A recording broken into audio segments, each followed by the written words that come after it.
أن لا إله إلا الله وحده لا شريك له وأشهد أن محمدًا عبد الله ورسوله يا أيها الذين آمنوا اتقوا الله حق تقاته ولا تموتن إلا وأنتم مسلمون يا أيها الناس اتقوا ربكم الذي خلقكم من نفس واحدة وخلق منها زوجها في النار ثم أما بعد أيها المسلمون أوصيكم ونفسي بتقوى الله عز وجل فاتقوا الله يا عباد الله اتقوا الله في أنفسكم وأولادكم وأزواجكم وعشيرتكم اتقوا الله في علانكم وسركم وكونوا عباد الله الصادقين المؤمنين المخلصين وحاولوا أن من أهل الجنة نسأل الله سبحانه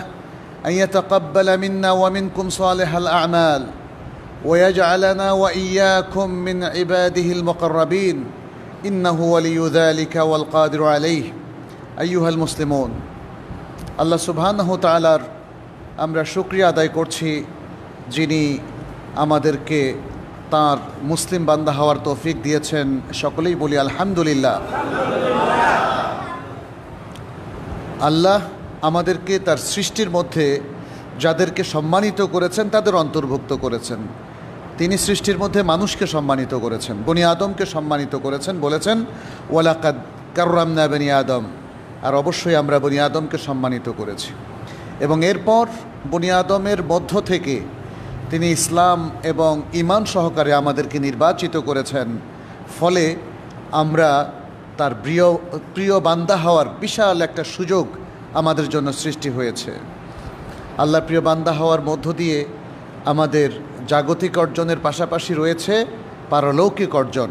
সেই পারলৌকিক অর্জনের মধ্যে সবচেয়ে বড় অর্জনটা হলো জান্নাতের অধিকারী হওয়া, মিন আহলিল জান্নাহ, জান্নাতের অধিবাসী হওয়া এবং অধিকারী হওয়া। আল্লাহ সুবহানাহু ওয়া তাআলা এই জান্নাতে তার প্রিয় এবং মুমিন বান্দাদের জন্য কি রেখেছেন সেটা নিয়ে আমরা একটু কথা বলবো, এবং কিভাবে আহলুল জান্নাহ হওয়া যায় সেটা নিয়েও আমরা কথা বলবো। আর জান্নাতে যাওয়ার পর মানুষের যে বৈশিষ্ট্যগুলো হয় সেটা নিয়ে আজকে হয়তো কথা বলার সুযোগ হবে না। তাহলে দুটো পয়েন্টের উপর আমরা আমাদের আলোচনা আজকের খুতবায় আমরা সীমাবদ্ধ থাকার চেষ্টা করব ইনশাআল্লাহ। জান্নাতটা আসলে মুমিনের কাছে চরম আকাঙ্ক্ষিত একটা বস্তু, কারণ এটা আমাদের প্রিয় স্রষ্টার উপহার, প্রিয় মানুষের উপহার, তাই না? যে কেউ চায়। অতএব জান্নাত হলো আমাদের যিনি রব, যিনি ইলাহ, যিনি খালেক, তার পক্ষ থেকে সবচেয়ে বড় উপহার।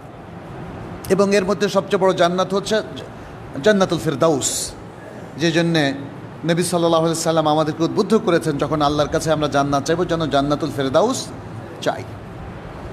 সাহাবায়ে কেরাম তারা আল্লাহ সন্তুষ্টির জন্য কাজ করতেন, লক্ষ্য ছিল আল্লাহ সন্তুষ্টির মাধ্যমে জান্নাত পাওয়া যায়।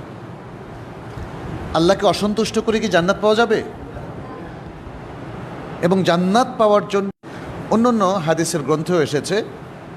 আবু হুরায়রা রাদিয়াল্লাহু তাআলা আনহু বর্ণনা করছেন নবী সাল্লাল্লাহু আলাইহি সাল্লাম থেকে যে একজন গ্রামীণ মানুষ, গ্রামের এই যে আপনাদের এই গ্রাম, এরকম গ্রাম থেকে আসা একজন মানুষ রাসূল সাল্লাল্লাহু আলাইহি সাল্লামের কাছে এসে বললেন, ইয়া রাসূলুল্লাহ দুল্লানি আলা আমালিন ইযা আমিলতুহু, করবে এবং তার সাথে কোনো কিছুর শরীক করবে না। সবচেয়ে গুরুত্বপূর্ণ হচ্ছে এটা, আল্লাহর ইবাদত করা এবং আল্লাহর ইবাদত বিরোধী, তাওহীদ বিরোধী কোনো কার্যক্রমে লিপ্ত না হওয়া।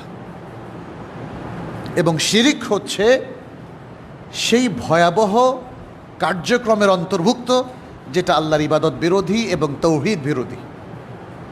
ফলে তিনি সবসময় এবং আল্লাহর পক্ষ থেকেও একই নির্দেশ, ওয়াকাদা রাব্বুকা আল্লা তা'বুদু ইল্লা ইয়াহ, তোমার রব এই নির্দেশ দিচ্ছেন যে তাকে ছাড়া আর কারো ইবাদত করবে না।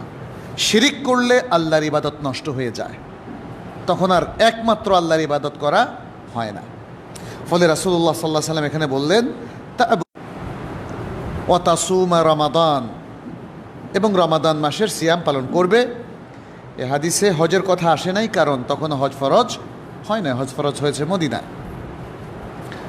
তখন সেই ব্যক্তি, সেই সাহাবী যারা রাসূল সাল্লাল্লাহু আলাইহি সাল্লামের সাথে সরাসরি কথা বলতেন ঈমান সহকারে, তারা কি তার উপর আর কিছু বৃদ্ধি করব না, এগুলোই সঠিকভাবে পালন করব, এই কথা বলার উদ্দেশ্য।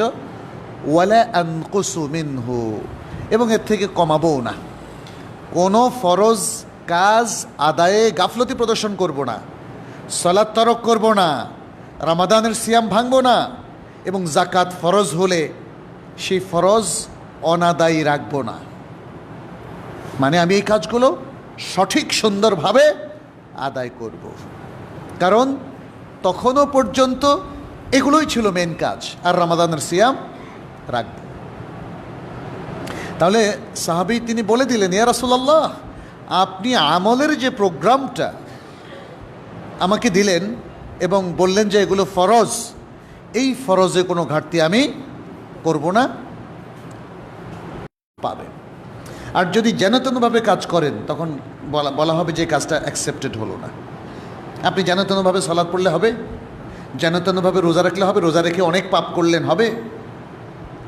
রাসূল সাল্লাল্লাহু আলাইহি সাল্লাম কি বললেন, সেই সাহাবী যখন এই যে একটা সুন্দর নাসিহা নিলেন, শিখলেন, খুব অল্প সময়ের মধ্যে অনেক কিছু শিখলেন, সেই হেদায়েত নিয়ে চলে গেলেন।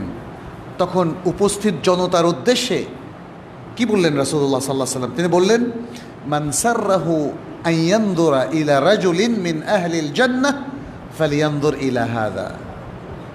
জান্নাতবাসী কোনো লোকের প্রতি দিকে তাকায়, তার যে জজম, তার যে হামাস, তার যে আগ্রহ, তার যে কমিটমেন্ট দেখেন, সেটি প্রকাশ পেয়েছে। তিনি সত্যিকার মর্দে মুসলিম ছিলেন এবং তিনি বলেছেন এই যে ফরজ কাজগুলো, এগুলোর মধ্যে কোনো ঘাটতি তিনি করবেন না, আর আদায় করবেন মানসম্পন্নভাবে। কিভাবে? মানসম্পন্নভাবে। মনে রাখবেন, এই আল্লাহর কাছে তাদের কদর বেশি। খুব কম আমল করে জান্নাতের অধিবাসী হওয়া যায়, যায় কি না? যায়। আর অনেক আমল করে আপনি জান্নাতের অধিবাসী নাও হতে পারেন, বরং জাহান্নামে যাওয়ার সম্ভাবনাও আছে। যারা এমন সব আমল করে যে আমলগুলো আল্লাহ এবং তার রাসূল তাদের পক্ষ থেকে আসে নাই, তারা রেকমেন্ড করেন নাই, যে আমলগুলো রাসূল সাল্লাল্লাহু আলাইহি সাল্লামের দেয়া নিয়ম অনুযায়ী বেদাতের মধ্যে গণ্য হয়, তাহলে সে আমলগুলো কখনোই আপনাকে জান্নাতে নেবে না। ঈদে মিলাদুন্নবী, জশ্নে জুলুস, মাজার ভিত্তিক নানা রকমের কার্যক্রম, মাজারে তওয়াফ করা এবং মাজারওয়ালার কাছে অথবা মৃত ব্যক্তির কাছে চাওয়া দোয়া করা, এগুলো কি? আমাদের দেশে বহু মানুষ এই আমলের মধ্যে নিয়োজিত আছে এবং তারা ভাবছে কত আমল করছে, এই আমল কি জান্নাতে নেবে? সম্মানিত ভাইরা, জান্নাতে আপনি বললেই তো আল্লাহ নেবে না। আল্লাহর যে নিয়ম আছে, যেটি তিনি কোরআনে দিয়েছেন, রাসূল সাল্লাল্লাহু আলাইহি সাল্লাম যে পথ বাতলে দিয়েছে, যেটি হাদিসের মাধ্যমে আমরা পাই, রাসূল সাল্লাল্লাহু আলাইহি সাল্লামের কথা কাজের মাধ্যমে যে ব্যাখ্যাগুলো আমরা পাই, এর বাইরে আপনাকে আমাকে কিছু বলার অধিকার দেওয়া হয়নি। অতএব কোরআন সুন্নাহর পথে না চলে জান্নাতে হওয়ার কোনো সুযোগ নেই, এবং এই কাজটাও করতে হবে অত্যন্ত মানসম্পন্নভাবে। সেটি আমরা দেখলাম। জান্নাতে যাওয়ার আরও বেশ কিছু বিষয় আমাদের মাথায় রাখতে হবে। শুধু জান্নাতের কাহিনী শুনে শুনে খুব উৎফুল্ল হলাম, কী লাভ হবে যদি জান্নাতের কাজটা করতে না পারি? জান্নাতে যাওয়ার জন্য দুনিয়াতে কী ধরনের জীবনযাপন করবেন সেটি রাসূলুল্লাহ সাল্লাল্লাহু আলাইহি সাল্লাম বলে দিয়েছেন। কুন ফি হাযিহি দুনিয়া কাআন্নাকা গারীবুন আও আবিরু সাবিল। দুনিয়ায় এমনভাবে জীবনযাপন করো যেন তুমি একজন আগন্তুক, এই জনপদে আসা নতুন একজন মানুষ, যার এখানে বাড়ি নাই, ঘর নাই, এখানে এসে এক আগন্তুক। দুনিয়াতে এই আগন্তুকের মতো থাকতে হবে। আও আবিরু সাবিল, অথবা পথচারী। এই যে পথ, এই পথ দিয়ে একজন মানুষ চলে যাচ্ছে, সে কি থামবে? সে কি বলবে এই পথের উপর একটা বাড়ি বানিয়ে ফেলবো? সে কি বলবে এখানে এখন থেকে আমি থাকবো, এখানেই আমার জীবন? অ্যাকোমোডেশন বা থাকার জায়গা আল্লাহ সুবহানাহু ওয়া তাআলা ব্যবস্থা করেছেন। একটা হলো টেম্পোরারি বা সাময়িক, আর একটা হলো পার্মানেন্ট বা স্থায়ী। এখন যদি বলি আপনাদের পার্মানেন্ট বাড়িটা কোথায়? জান্নাতে বলা যায় না, কারণ আমরা আল্লাহর কাছে আশা করি জান্নাতও আপনার বাড়িতে আপনার ছেলেমেয়েরা আপনাকে থাকতে দিবে না, দিবে? তাহলে কিভাবে আপনার স্থায়ী ঠিকানা হলো বলেন? কিভাবে দুনিয়া আপনার স্থায়ী ঠিকানা হলো? কিভাবে এই ঘর বাড়ি আপনার স্থায়ী ঠিকানা হলো? এটা অস্থায়ী, এটা অস্থায়ী। স্থায়ী ঠিকানা কোথায়? আল্লাহ সুবহানাহু ওয়া তাআলা করেছেন। নবী সাল্লাল্লাহু আলাইহি সাল্লাম সুসংবাদ দিয়েছেন, কিন্তু ওয়াদা করেছেন কে? আল্লাহ। কারণ তিনিই জান্নাতের মালিক, তিনিই জান্নাত দেওয়ার অথরিটি এবং কর্তৃপক্ষ। আর কেউ জান্নাত দিতে পারে না। তিনি ওয়াদা করেছেন, তিনি জান্নাত দেবেন। কিছু তুলে ধরবো এখানে ইনশাআল্লাহ। এবং রাসূলুল্লাহ সাল্লাল্লাহু আলাইহি ওয়াসাল্লাম তিনিও কিন্তু জান্নাতের অনেক বর্ণনা তিনি তুলে ধরেছেন। তো আজকে আসলে শুধু জান্নাতের বর্ণনা শুনলে তো আমাদের হবে না, আমাদের পাশাপাশি জান্নাতের কাজগুলো কি এবং বাস্তব জীবনে কিভাবে সেগুলোকে রূপায়িত করব সেটা নিয়েও আমাদেরকে কথা বলতে হবে। দেখেন কিভাবে এই মুত্তাকিদেরকে সসম্মানে নিয়ে যাওয়া হবে কোথায়? জান্নাতের দিকে। কোরআনের অন্য আয়াত কিন্তু অন্যভাবে বলেছে, ওয়া উজলিফাতিল জান্নাতু লিল মুত্তাকিন। আর জান্নাতকে আসা হবে, তারপর তাদেরকে ভেতরে সংবর্ধনা সহকারে স্বাগত দিয়ে তাদেরকে প্রবেশ করানো হবে। তাহলে অন্য আয়াতে বুঝলাম জান্নাতকে নিয়ে আসা হবে, এটা কিন্তু মুত্তাকিনদের সম্মান। অতিথিদেরকে পৃথিবীতে দেখবেন কোনো দিন বাড়ি নিয়ে আসা যায় না। নিয়ে আসা যায়? বৈঠকখানে নিয়ে আসা যায়? নিয়ে আসা যায় না। ভবিষ্যতে যদি কেউ থাকবে, বুঝছেন, এটা বোঝা যায়। নাহলে জান্নাতকে কীভাবে নিয়ে আসা হবে? তারপরে এরপরে অতিথিদেরকে বলা হবে আপনারা প্রবেশ করুন, এবং কিভাবে সেটি এখানে বলা হচ্ছে। জান্নাতকে কাছে নিয়ে আসা হবে, তাদেরকে জান্নাতের একদম দোরগোড়ায় নিয়ে যাওয়া হবে, আর ফটাফট জান্নাতের দরজাগুলো খুলে যাবে। প্রার্থনা কোন বক্তব্য দিয়ে হবে সেটিও কিন্তু এখানে আল্লাহ সুবহানাহু ওয়া তাআলা তুলে ধরলেন। ওয়াকালা লাহুম খাজানাতুহা, জান্নাতের এই প্রহরীরা, এই গেট ম্যানরা, তত্ত্বাবধানকারীরা, তারা তাদেরকে সুন্দর করে সংবর্ধনা দিবে, বলবে সালামুন আলাইকুম তিবতুম, আপনাদের উপর শান্তি সালাম, আপনাদের উপর সালাম বর্ষিত হোক, তিবতুম, আপনারা সুন্দর এবং পবিত্র জীবন প্রাপ্ত হয়েছেন। আল্লাহু আকবার। যারা পৃথিবীতে সুন্দর এবং পবিত্র জীবন যাপন করবেন, মনে রাখবেন আপনারাই জান্নাতে যাবেন। তো তাইয়্যিব, পবিত্র জীবন যাপন করতে হবে, খেতেও হবে পবিত্র, হালালান তাইয়্যিবা। সব জায়গায় দেখেন। সুতরাং পবিত্র জীবন যাপন না করলে আপনাকে কিভাবে সংবর্ধনা দিবে ফেরেশতা, সে কথা এখানে বলা হচ্ছে। তারপরে বলবে আপনাদের উপর আল্লাহর শান্তি, এবং আপনারা সুন্দর পবিত্রতা এবং আনন্দমুখর জীবন প্রাপ্ত হন। এক প্রকার চিরজাহান্নামী যারা ঈমান নিয়ে যেতে পারেনি, এতেই বুঝতে পারেন যে ঈমান হচ্ছে পৃথিবীর সকল মানুষের সবচেয়ে মূল্যবান সম্পদ। ঈমান হচ্ছে মানুষের সবচেয়ে মূল্যবান সম্পদ। আপনাদেরকে মুনাফিক হওয়া যাবে না, কথা কাজে যেন মিল থাকে। জান্নাত এত সহজ নয়। খুব সুন্দর সুন্দর কাহিনী পড়লেন আর কল্পনা করলেন এই জান্নাত তো আমার জন্যই বানানো হয়েছে। আপনার জন্য কি না এটা নির্ধারণ করবেন কে? আল্লাহ। আপনি নিজে নির্ধারণ করতে পারবেন না। নিজেকে জান্নাতবাসী হিসাবে কল্পনা করে আপনি যদি আকাশে ভাসতে থাকেন তাতে কোনো লাভ হবে না। আপনাকে আল্লাহমুখী হতে হবে। যে অথরিটি আপনাকে জান্নাত দেবে সেই অথরিটির নৈকট্যপ্রাপ্ত বান্দা হতে হবে। আশা হবে তার দরজাগুলো খোলা থাকবে, আপনাকে ঠকাতে হবে না। আমরা অনেকেই যখন বিভিন্ন বাড়িতে অতিথি হিসাবে যাই, আমাদেরকে কলিং বেল টিপতে হয়, অধিকাংশ সময় কলিং বেল টিপতে হয়।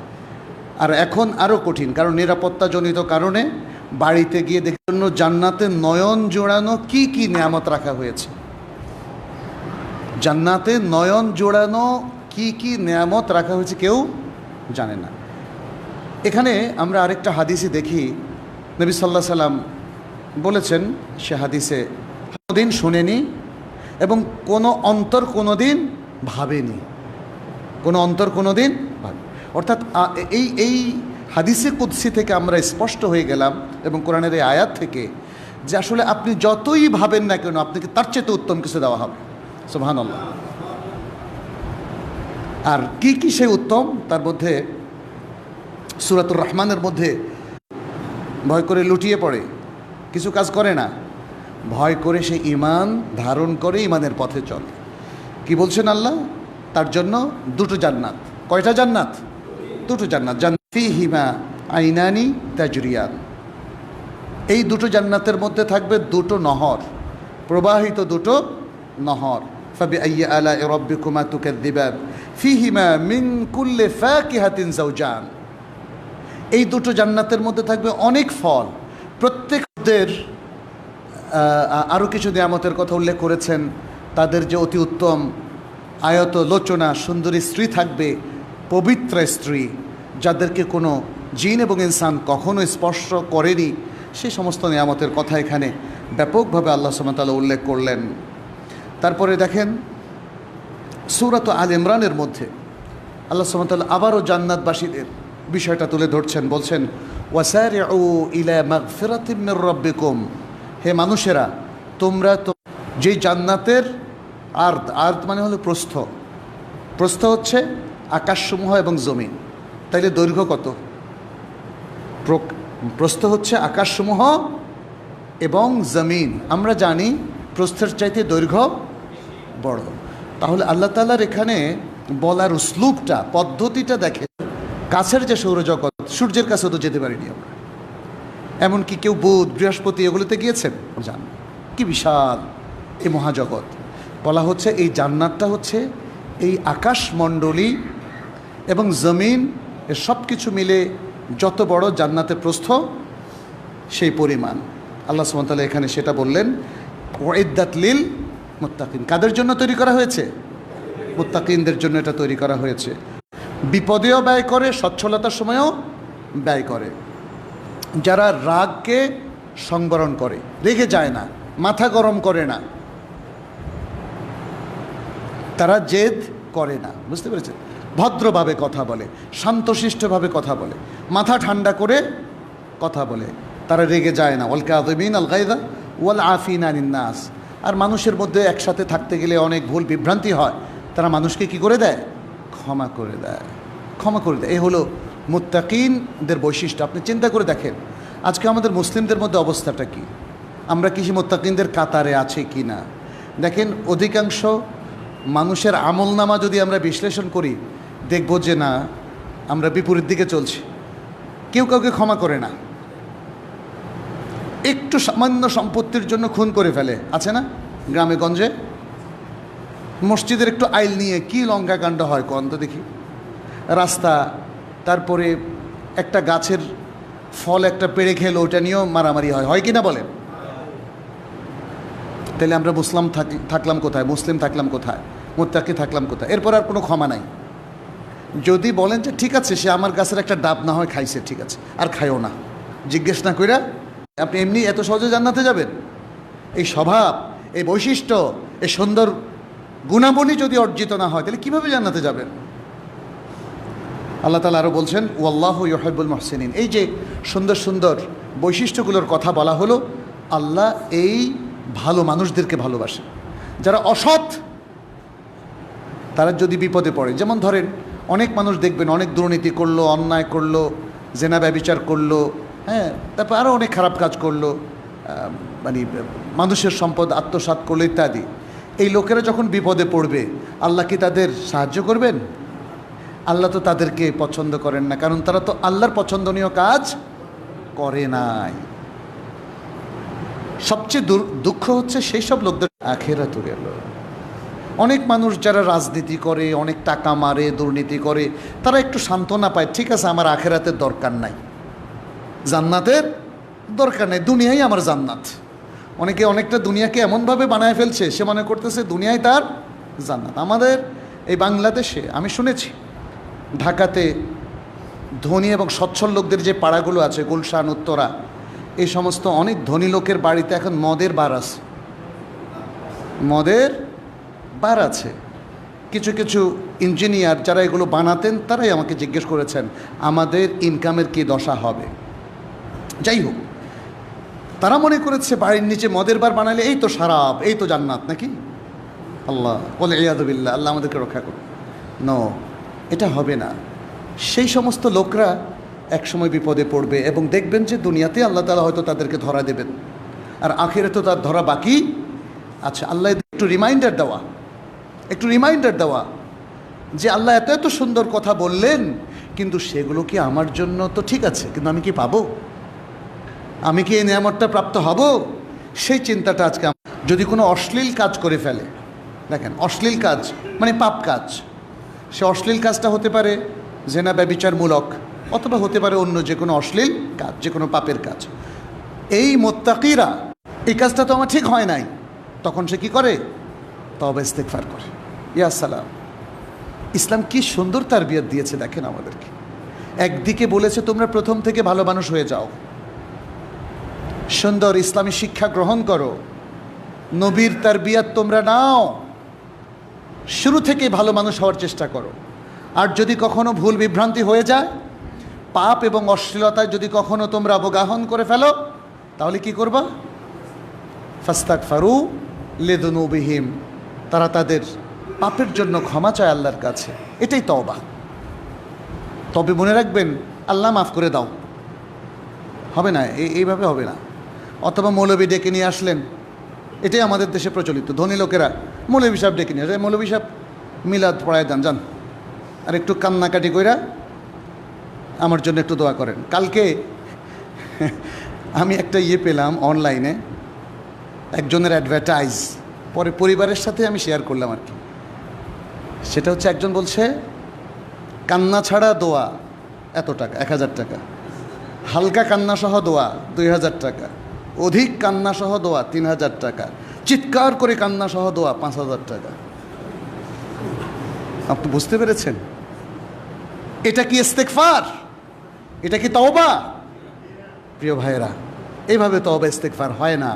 মৌলবী ডেকে তাকে টাকা দিয়ে আপনি তওবা ইস্তেগফার করতেছেন, এটা তওবা ইস্তেগফার হয় না। তওবা ইস্তেগফার করতে হবে অন্তর থেকে। এই জন্য তওবার যে শর্তগুলো আছে সেটা পূর্ণ করবেন। এক, ভুল হয়ে গেলে, পাপ হয়ে গেলে, যদি এটা আল্লাহর সাথে কোনো কার্যক্রমে, যেটা রাসূল সাল্লাল্লাহু আলাইহি ওয়াসাল্লাম বলেছেন, সালাত পড়বে, ফরজ সালাত, ফরজ যাকাত দেবে, ফরজ সিয়াম পালন করবে, ফরজ কাজগুলো করবে, এই জায়গায় যদি ভুল হয়, তাহলে তওবার 3টা শর্ত। একটা হলো কি? অনুতপ্ত হবেন, আল্লাহ আমি সালাতটা তরক করে অনেক পাপ করেছি, আমাকে ক্ষমা করে দাও, অনুতপ্ত হবেন। দ্বিতীয়ত হচ্ছে সালাত যে তরক করছেন এটা যেন আর না ঘটে, এটা যেন আর না ঘটে। এই পাপ কাজে সম্পৃক্ত হওয়া থেকে নিজেকে সম্পূর্ণভাবে নিজেকে রক্ষা করবেন। আর থার্ড হচ্ছে ভবিষ্যতে এই ভুলটা আর কখনো হবে না বলে কার সাথে ওয়াদা করবেন? আল্লাহর সাথে ওয়াদা করবেন। আর যদি কোনো বান্দার হক নষ্ট করে থাকেন, আপনি যদি কোনো ব্যবসায়ী হন, অথবা আপনি যদি কোনো শিক্ষক হন, কিংবা আপনি যদি কোনো প্রশাসনে, সরকারি বেসরকারি প্রশাসনে নিযুক্ত কোনো অফিসার, কর্মকর্তা বা কর্মচারী হন, অথবা আপনি পুলিশের লোক হন কিংবা সেনাবাহিনীর লোক হন, যাদের হাতে অনেক ক্ষমতা, যদি কোনো ভুল করে ফেলেন, সাথে সাথে কোনো বান্দার ক্ষেত্রে জুলুম করে ফেলেন, তার কাছ থেকে ক্ষমা নিতে হবে আপনাকে। এটা আল্লাহ ক্ষমা করবেন না। মনে রাখবেন, আল্লাহ একটা সিস্টেম চালু করেছেন যে বান্দার, সেই বান্দা যদি রিক্সাওয়ালাও হয় অথবা তার চাইতেও আরও অতি সাধারণ কোনো মানুষ হয়, এবং আপনি প্রবল প্রতাপশালী সবচেয়ে রাষ্ট্রের মূল কর্ণধার হন, আর তার অধিকারের মধ্যে কোনো আপনি হস্তক্ষেপ করে তাকে ক্ষতিগ্রস্ত করেন, মনে রাখবেন আল্লাহ কোনো দিন আপনার পক্ষে আসবে না যতদিন না আপনি তার অধিকার ফিরিয়ে দিয়ে তার কাছ থেকে ক্ষমা চেয়ে নিয়েছেন। আর এটাই হলো তওবার 4র্থ শর্ত। তাহলে মনে রাখবেন, আপনার এই জীবন পরিচালনার ক্ষেত্রে, এই যে বিশাল একটা জীবনযাপন করছেন, কতকাল ধরে, কত বছর ধরে আপনি এই সমাজে বিচরণ করছেন, কতজন মানুষের হক নষ্ট করেছেন, কতজন মানুষের ক্ষতি করেছেন, কতজনের মান সম্মানে আঘাত দিয়েছেন, কতজন মানুষের গীবত করেছেন, কতজন মানুষের চগলখড়ি করেছেন এবং তাকে তার অধিকার থেকে বঞ্চিত করেছেন। কখনো বঞ্চিত করেছেন তার জমি দখল করে, কখনো বঞ্চিত করেছেন তার কাছ থেকে ঘুষ খেয়ে, কখনো বঞ্চিত করেছেন তার থেকে টাকা ছিনতাই করে বা ছলে বলে কৌশলে আদায় করে, কখনো বঞ্চিত করেছেন তার প্রমোশন বন্ধ করে দিয়ে। নানাভাবে এই সমাজের মানুষ, মুসলিমরাই এই ধরনের জুলুমের মধ্যে তারা নিযুক্ত হয়েছে। মনে রাখবেন, যদি সংশ্লিষ্ট ব্যক্তি আপনাকে ক্ষমা না করে তাহলে আপনি আখিরাতে অবশ্যই এর পুঙ্খানুপুঙ্খ হিসাব আপনাকে দিতে হবে। এবং আল্লাহর সিস্টেম হচ্ছে তিনি নিজ থেকে আপনাকে ক্ষমা করবেন না। তাহলে বুঝতে পেরেছেন তওবা মৌলবীটাকে করলে কেন হবে না? ক্লিয়ার কি না? মৌলবী সাহেব তো নিজেরই পাপ ক্ষমা করছেন কিনা আল্লাহু আলাম, মানে ক্ষমা আল্লাহর কাছে করায় নিতে পারছেন কিনা। এই জন্য আল্লাহ তাআলা কোনো মাধ্যম পছন্দ করেন না। উদউনি আস্তাজিব লাকুম, আমার কাছে দোয়া করো, আমার কাছে চাও, আমি কবুল করব। মাঝখানে কোনো মাধ্যমকে আল্লাহ তাআলা অ্যালাউ করেন না। এই জন্য আমাদের সমাজে আজকে যে পীর মুরিদি আছে, এটা কেন অ্যালাউড না? যারা কোরআন সুন্নাহ ভালো করে পড়েন তারা জানেন, আর যারা ওই কালচারে মানুষ হয়েছে তারা জানে না। তারা মনে করে যে আচ্ছা পীর মুরিদি এত ভালো জিনিস, এরা কেন পীর মুরিদির বিরুদ্ধে কথা বলে? এরা তো ধর্মপ্রচারক, ধর্মীয় ব্যক্তিত্ব পীর মুরিদি। কিন্তু আপনারা চেয়ে দেখুন, যিনি পীর তিনি নিজেকে মাধ্যম হিসাবে স্থির করেন, আল্লাহ এবং মানুষের মাঝখানে মাধ্যম হিসাবে স্থির করেন। আর যারা তার মুরিদ তারা তাকে আল্লাহ এবং মানুষের মাঝখানে মাধ্যম হিসাবে স্থির করে, যে মাধ্যমটা আল্লাহ সম্পূর্ণরূপে নাকচ করে দিয়েছেন। এবং তিনি বলেছেন এরকম কোনো মাধ্যম নেই। যারা মাধ্যম বানায় তারা মূলত কি করে? শিরিক করে। তাহলে বুঝতে পেরেছেন আমাদের এই যে কার্যক্রমগুলো আমরা বলছি, এগুলো সবই আসলে জান্নাতবাসীদের জন্য খুব জরুরি জানা, যারা জান্নাতি হতে চান, জান্নাতে যেতে চান। যেমনটি সাহাবী রাসূল সাল্লাল্লাহু আলাইহি সাল্লামকে জিজ্ঞেস করেছিলেন, মনে রাখবেন এটা একটা দৃষ্টান্ত আমরা দিয়েছি। ওই সাহাবী কি আর কিছু জানেন নাই? জেনেছেন। কারণ এটা হলো একটা ঘটনা, একটা ইভেন্ট। তার আরও অনেক ইভেন্ট তওবা ইস্তেগফার করতে হবে, যেটি এই আয়াত থেকে আমরা জানলাম। আর এখানে আল্লাহ তাআলা বলছেন ওমাই ইয়াগফিরুদ দুনুবা ইল্লাল্লাহ, আল্লাহ ছাড়া কে পাপকে ক্ষমা করবে।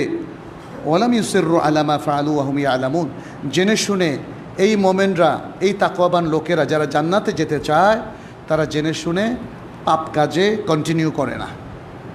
আপনি যদি দিনের পর দিন সালাত না পড়ে ওই অবস্থায় মারা যান, দেখেন এগুলো নিয়ে কিন্তু আমাদের কেউ ফতোয়া জিজ্ঞেসও করে না, জানতেও চায় না। একটা লোক সে সালাত পড়লো না, পড়ছে না, এই অবস্থায় মারা গেল, তার কি অবস্থা হবে বলেন তো? একজন মুফতিকে যদি জিজ্ঞেস করা হয় তার কি হবে, তিনি তো বলতে বাধ্য, কারণ রাসূল সাল্লাল্লাহু আলাইহি সাল্লাম ফতোয়া দিয়েছেন যে তিনি কুফরের উপরে মারা গিয়েছেন।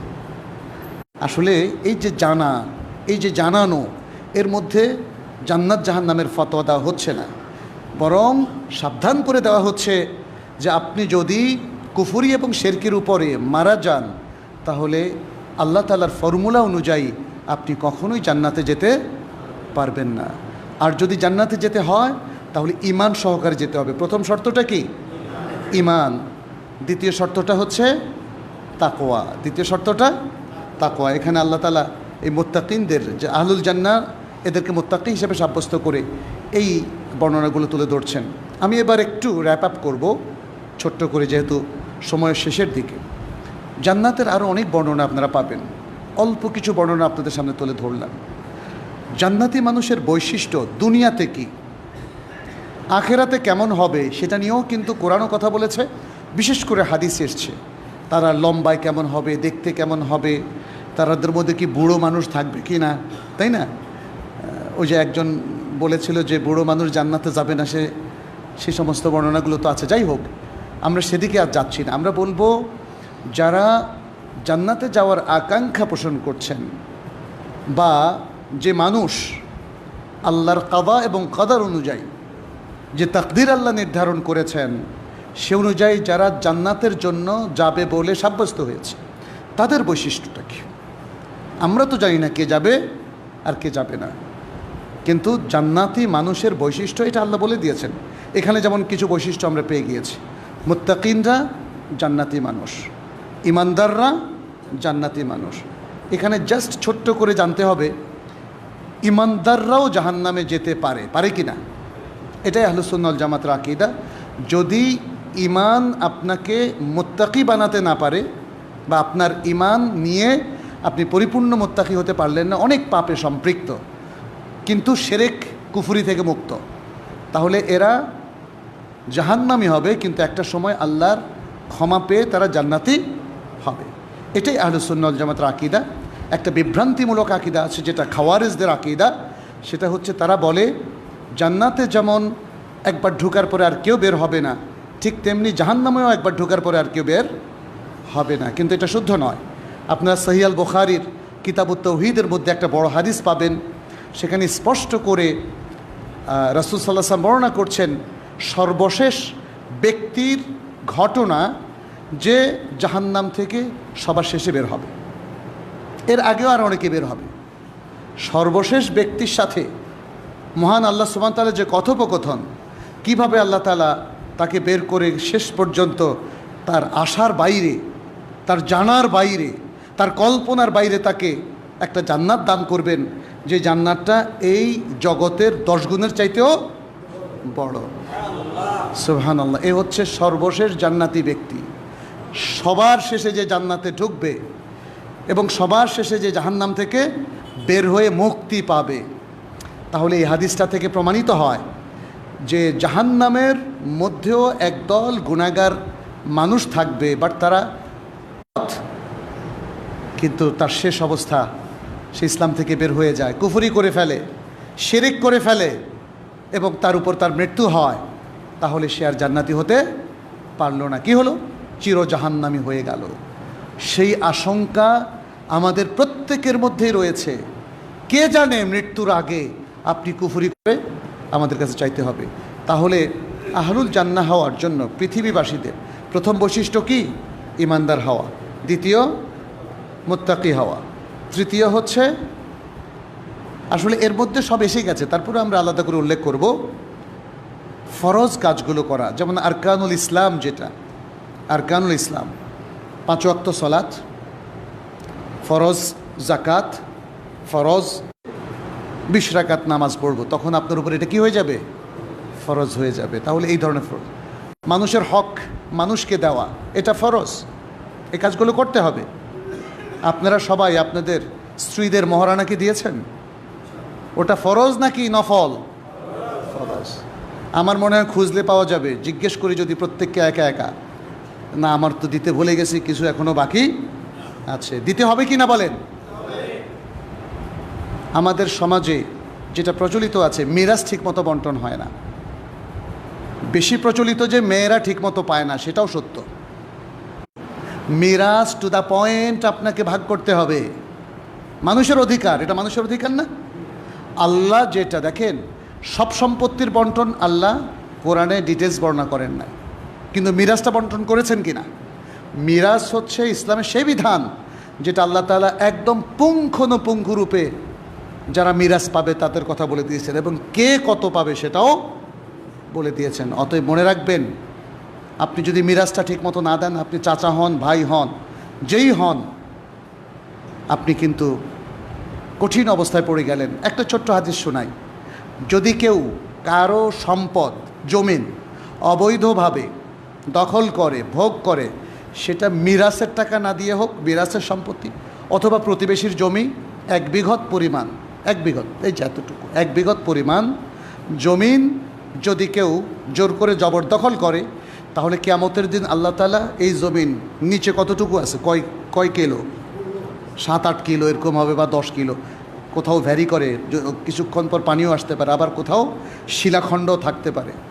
আচ্ছা, কত এই 1 বিঘত পরিমাণ 10 কিলো ধরে নিলাম মাটি, পারবেন আপনি বহন করতে? এইটা ঝুলিয়ে দেওয়া হবে। এটা বিশুদ্ধ হাদিস, এটা ঝুলিয়ে দেওয়া হবে। আচ্ছা, যে এক কানি, 1 একর, 1 কাঠা যে ব্যক্তি দখল করেছে তার কি অবস্থা হবে বলেন? ইয়া সালাম, আহারে, এরা না বোকা। মানুষ মনে করে বোকা হচ্ছে সৎ ব্যক্তি। সমাজটা উল্টে গেছে। জান্নাতি ব্যক্তিদেরকে সমাজে বোকা বলা হয়, কারণ সে টাকা মারে না, ঘুষ খায় না, সম্পদ বানায় না। আসলে তো ও সবচেয়ে বুদ্ধিমান। ও বলে এটা তো আমার টেম্পোরারি জায়গা, এখানে কেন আমি বাড়ি বানাবো, টাকা বানাবো, তাও অবৈধভাবে, হারামভাবে। আমাকে পার্মানেন্ট রেসিডেন্স তৈরি করতে হবে, এবং ওইটা সহজ। ওইটার জন্য দলিল লাগে না, কিছু লাগে না, আল্লাহর সাথে চুক্তিটা সম্পন্ন করলে হয়। যেটা সূরা তাওবার মধ্যে আল্লাহ তাআলা বলছেন, ইন্নাল্লাহ আশতারা মিনাল মুমিনিন। সাহাবায়ে কেরাম সবাই সিম্পল ছিলেন। আবু বকর রাদিয়াল্লাহু তাআলা, ওমর রাদিয়াল্লাহু তাআলা, সব খলিফা নিজেদের বাড়িতে যায়, দেখেন একটা আলমিরাও ছিল না। আবার রাত্রিবেলা ঘুরে ঘুরে দেখতেন কে খাবার পেয়েছে, কে খাবার পায় নাই। তাদের অধিকার, রাষ্ট্রের কালচার, রাজনীতির কালচার, বিশ্ববিদ্যালয়ের পরিবেশের কালচার, কলেজের কালচার, গ্রামের কালচার, শহরতলির কালচার পরিবর্তন হবে খুব সুন্দরভাবে যদি ভালো মুসলিম হয়ে যায়। যদি ভালো মুসলিম আমরা হতে পারি কোরআন এবং সুন্নাহ অনুসরণের মধ্য দিয়ে। ওয়াল্লাহি ভেরি সিম্পল। এটার জন্য সারা পৃথিবী যে